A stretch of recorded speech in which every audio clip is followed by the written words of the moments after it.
ตูนเลยนะอีตัวงูเนี่ยอ๋อ แม่ไปมันเรื่องของการ์ตูนอะไรอ่ะ นีโม่ไง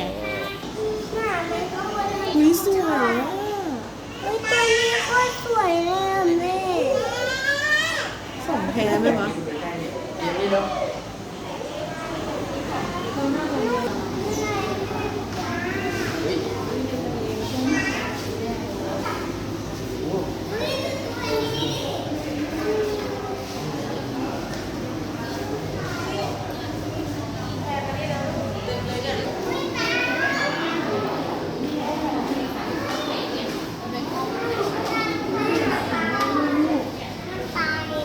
ยางมันเปลี่ยนสีได้ด้วยอุ้ย ว้า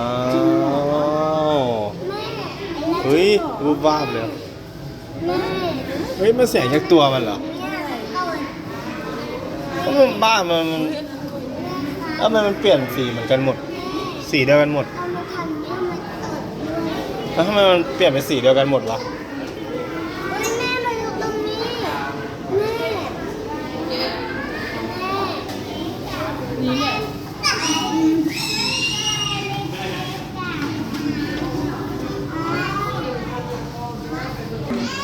เนี่ยมันเปลี่ยนได้ไงวะ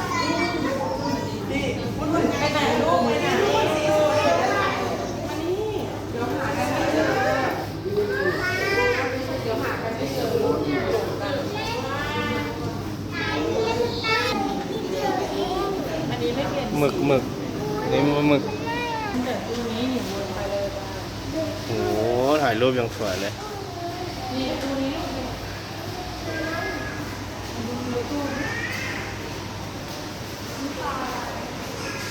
ปลาจะหัก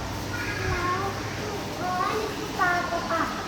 แล้วดูปลาหมอคางดำไหม นะปะเลยอ่ะ เอ้ยโอเจรู้จักปลาหมอคางดำเนอะ น้ำเปล่าแต่ว่านี่มันจะมีปลาอะไร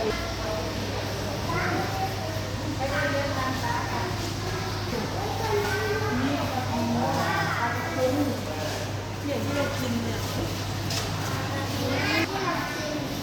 ปลากระลังห้างหรอ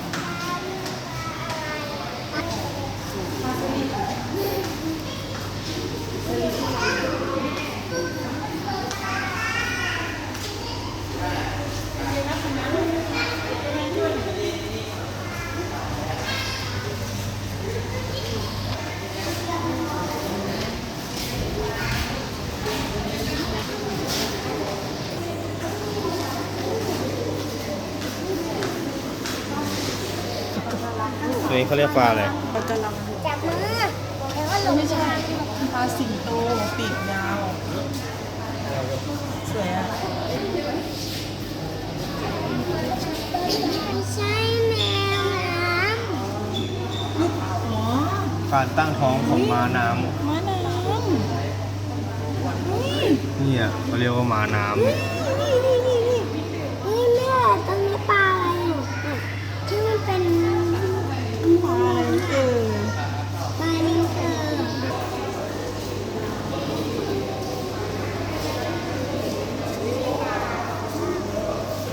ทุกคนมาดูปลานี้เร็ว อันนี้ปลาอะไรลูก ปลาลิโม่ ปลาลิโมปลาการ์ตูนลูก ที่เรากินปูลาย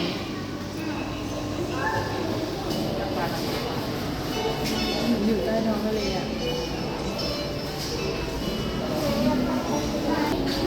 นี่ปลาการังเหรอ